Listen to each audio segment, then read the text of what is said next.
Welcome everybody to our video on our investment property buying process.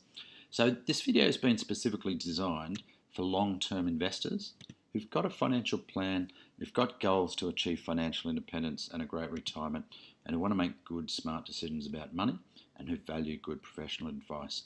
It hasn't been designed for, and it might be useful for, but it hasn't been designed for those buying a home to live in, to those buying a lifestyle property, a holiday house, a property for their kids or their parents, for those that are speculating and trying to make short-term gains, and for those looking for a get-rich-quick solution.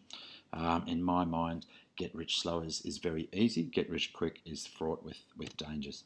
And it's not designed for those who think there are hidden secrets. As you'll see, there's very much a proven recipe for creating wealth in property, and it's just a matter of following and doing and following that recipe to achieve that. My name's Rob McGregor. I'm the founder and principal advisor of McGregor Wealth Management, and I've been helping my clients build, protect and manage their wealth for nearly 20 years. On the property front, I've been a property investor for over 30 years, have owned multiple properties and still do, and have been involved in my own and other property developments. My clients own investment properties as well as shares and other investments, and I've been involved in helping them with decisions on buying, selling, developing, renovating. So what that's given me is a whole lot of practical, real-world expertise and experience, and that helps my clients to continue to make smart decisions. So let's dive in. What we're going to cover in this video, we're going to cover why buy an investment property, the big traps to avoid when buying. We're going to introduce a concept called the property clock, which is a map of the property cycle, which helps us to determine where a particular market is at any time. We're going to have a look at our buying criteria, and I'm going to talk through our buying process that we use when we're buying properties, for helping clients to buy properties as part of their plan. So let's get into, firstly, why buy an investment property. So there's some really good reasons to buy an investment property, and there's also some good reasons not to as well. So let's look at the reasons to buy an investment property. So firstly, it's to build future wealth, to help you build financial independence, and ultimately to potentially have a great retirement where work becomes optional and you choose what you want to do. Property is a growth asset. Now, it's a growth asset because the rents rise. And as the rents rise, that means prices rise over the long run. And that keeps us ahead of inflation, which is very important that we have income rising above inflation, and ultimately helps us to pay off the property as well. Property is easily leveraged, so that means we can borrow money to buy it fairly straightforwardly, but that can be good and it can be bad. It's really good when we get growth. We get more growth when it's leveraged than we do if it's unleveraged. It's bad if we don't get growth. We get more losses or more costs than we do if it's not borrowed, and it can be downright ugly if we're forced to sell because we can't meet our loan repayments. So very important to be careful about buying investment property. Properties don't go broke, people do. Property has good historical returns. In Australia from 1961 to 2016, house prices grew by an average of 8.1% a year. Now that's in nominal terms, and once we allow for inflation, which was quite high, particularly in the 70s and 80s, there was a real or inflation-adjusted growth of 3% per annum, which has provided extremely good growth for investors. You can see this in the chart here. Australia, which is 6 from the top there, at that 8.1%, has had some of the highest growth. You'll see some of the countries above that. Australia's had great growth over that period. Now, always a question, will it keep going? We think it will. Whether it will be at that levels or lower levels, no one can actually tell you. Future prices can't be predicted with any certainty, and there's no guarantee of future growth. Although I'll share with you some insights, which means we're likely to get good long-term growth in property. So these come to you from KPMG, in particular Bernard Salt, who's one of Australia's leading demographers. That means he studies populations and demographics. And this slide shows population in Australia from 1954 to 2015. Firstly, massive growth. So that helped fuel that growth we saw in the property prices. Sydney there, 1.8 to 4.9 million. Melbourne, 1.5 to 4.5. Brisbane, massive growth. And the same with Adelaide, Perth, and so on. If we looked at 2050, their prediction, KPMG's predictions, is that we'll continue to get solid growth, and you'll see the percentages of growth there. So with some places like Perth achieving extraordinary growth, Gold Coast, Sydney, Melbourne growing to nearly 8 million. That's a lot of new houses, and we also have changing demographic trends, where once upon a time most houses were filled by a family of 4 or 5. and these days there's a growing need for accommodation for 1, 2, 3 people as people get married later, get divorced, widowed, separated, delay having kids, or just choose to be single. So the demographics is changing, and that's very important to have the research. But this population growth will provide for long-term, a good underpinning for potential long-term capital growth. Let's have a look now at some of the big traps, and there are many traps and dangers to avoid. So not everyone buys their property, leaves it alone for 20 years and enjoys the benefits. Some of those traps along the way. Firstly, not having a plan. Now we talk about a GPS plan. So it's a bit like the GPS in your car. It knows where you are, you put in where you want to go to, and it tells you step by step how to get there. A good financial plan is similar to that. You set up the goals, where do you want to go to, you work out where you're at right now financially, and then you determine the strategies to get there. Investment property is a great strategy for achieving that. It's only one of the strategies, along with looking after your super, building a share portfolio, having adequate cash reserves, etc. But it is an important part of that plan. One of the other big traps is unsustainable borrowing. This is where the real danger of property investing is. Properties don't actually go broke. They might go through periods where they're hard to tenant or where they need repairs, but a property sits there for the most part. I know there's probably exaggerated examples where they disappear, but there's not many. But people go broke, and if they can't pay their loan repayments, forced sales can cause losses if you have to sell at the wrong time. So very important to do your numbers. Make sure you've got adequate insurances and all those things in place. Look, buying in speculative areas can be one of the biggest traps where people go chasing the hype and the opportunity. We've seen that in mining towns, regional towns going through a boom, coastal towns, small coastal towns a long way from the capital cities, where the growth is not sustainable. I'll give you an example from someone I know. They bought, and these people have done very well in many areas, but in one of their property purchases, not so well. In hindsight, they'd bought 3 properties in Gladstone at a time where the price was around $600,000 each. So the prices had risen considerably, and there was a lot of speculation that they would continue to rise. At the same time, you could have bought properties in Sydney, at say somewhere like Blacktown for about the same price, $600,000. Fast forward 6 years later, the Gladstone properties are now worth $350,000 or $1 million in total. Those properties in Blacktown would have been worth $1 million each, or $3 million in total. So a $2 million cost of getting that decision wrong by buying in that speculative area. So a really important one to not get caught up in. But goes hand in hand with buying in hot markets. So that can be markets that have gone really hard, including the good capital city markets of Sydney and Melbourne, where they've just gone too fast, and they're probably going to take a breather for 3, 4, 5, maybe even 10 years.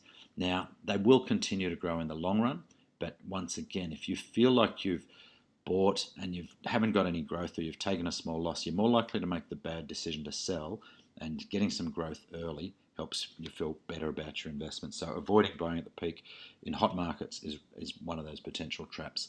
Not doing your research is a potentially a way to get into those other problems as well. You need to do your numbers on the property, on the region, on the area, and that research helps you make good decisions, and also to do your numbers.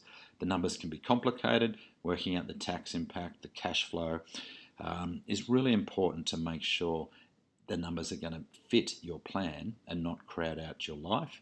In other words, you're not going to have to spend too much money that you can't live, or that you can't do other investment things. So let's have a look now at a concept we talked about, the property clock. Now, it's used by multiple companies as a map or an illustration of where we are in the property cycle. So it attempts to map, to give us a picture of where we are. It varies per region. So one state might be at 12 o'clock, the other, and somewhere else might be at 6 o'clock. So a good example, as I record this right at the start of January 2018, many experts, and no one is ever right, by the way, everyone has an opinion, but it's good to look at all the opinions, but many experts think Sydney's at close to the top of that peak, and maybe has even peaked at, say, 12 o'clock, while somewhere like Perth peaked 3 to 4 years ago and is now approaching the bottom of that clock. Now, how long it takes to come up, this is not a linear time where every minute is a year or anything like that. Sometimes property prices can go up really quickly, and they can fall slowly, and they can just sit still for a long period of time. But our ultimate goal is to buy somewhere between 6 and 8 o'clock, and obviously we can't ever measure that precisely, but we're trying to buy before a gain or during the start of a rise and avoid buying at the top of the market, because otherwise you're going to have that dissatisfaction of no gains for a period of time, which once again makes you more likely to sell. Now, markets like Sydney or Perth, when they've been at the top of the market, will still provide returns to people over the long run, but there's a chance they'll make bad decisions when they go through those first 4 or 5 years or longer with no growth. And the property clock helps us work out areas to consider, areas to avoid. So let's get into our buying criteria. So what do we look for? And you've heard people talk about location, location, location. Well, the first part about location is what region.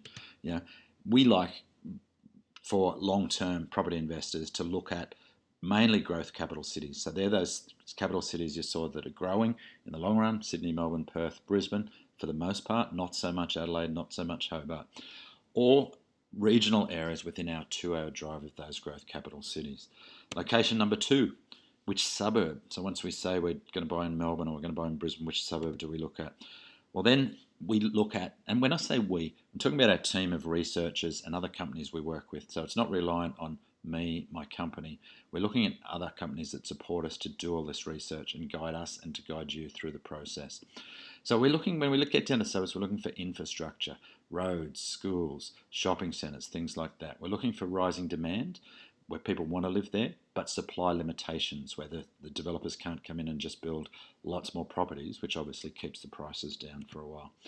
Location, location, location. So the third location is which actual property.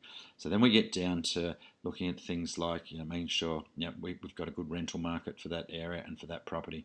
We tend to like properties around the median price, the plus or minus 20% around the median price. That means there's lots more people, 1, to rent the property, but 2, to eventually buy the property when we're looking to sell. If we're buying properties that are too low or too high in pricing, we limit the market, which is going to make it harder for us to get out. We're looking for local amenities now, so public transport, closeness to bus stops, train stops, bikeways, those types of things, local cafes, shops, all the things that make life easy in an area. And then we've got the decisions: do we buy a house, a unit, or apartment? There's no one better than the other. Part of that will depend on where we're buying. In some areas of Australia, if your price point is, say, 600,000, you've got no choice but to buy an apartment, whereas in other areas that'll get you a house. So as we drill down here, we're looking for the property clock all the time, but we're also looking for those 3 things around location.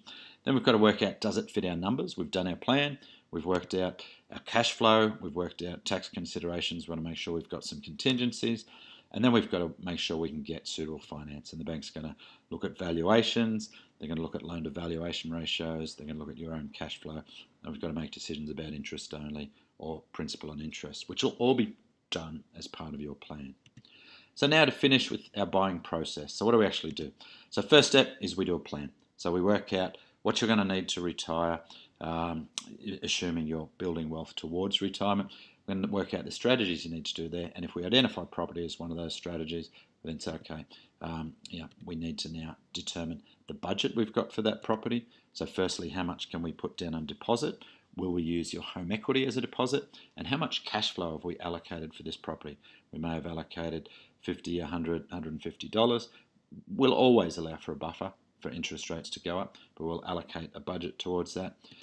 Once we've got the budget, we then can determine the price range. Okay, based on that, in our experience, you might be looking at a property and we'll pick a price range. So it might be 450,000, might be 500, might be 600,000, might be 700,000. So the price range is determined by the plan and the budget. So once we've got that, we can then start to actually search for the property. So we use that criteria that we've talked about, and you've got some options. You can do it yourself. We can help you make sure you buy it according to some of these guidelines. You can use property sales companies that we can introduce you to, who roam the country looking for properties that meet their definitions of good buying at the moment, and they work with developers and others to source properties for investors. You can work with buyers advocates who specifically go out and look for a property that meets the criteria that you've set. You will pay them, as opposed to property sales companies who get paid by the developer. You could work with local agents. Ultimately, all those are possible. It depends on your time you want to allocate to it and your expertise, and we can hold your hand through that. And obviously, we help you by giving you the buying criteria that we believe will help make a good long-term decision. Then you go to contract. Once you've searched a suitable property, You'll do your building inspections, all those other bits and pieces, make sure it fits the plan. You'll need the lawyers involved in the conveyancing. At that stage, you need finance approval. And ultimately, you'll settle, where the lawyers and the banks work all that out together. And then you've got to manage the property. So that means finding an agent, finding tenants, and then the ongoing management of those tenants. That's pretty much the buying process. And the important thing is we hold your hand and help you through the whole process. I'm Rob McGregor. I hope you've got something out of this investment property buying process. As always, we're open to answer any questions you may have and help you through the whole process. Thank you for watching.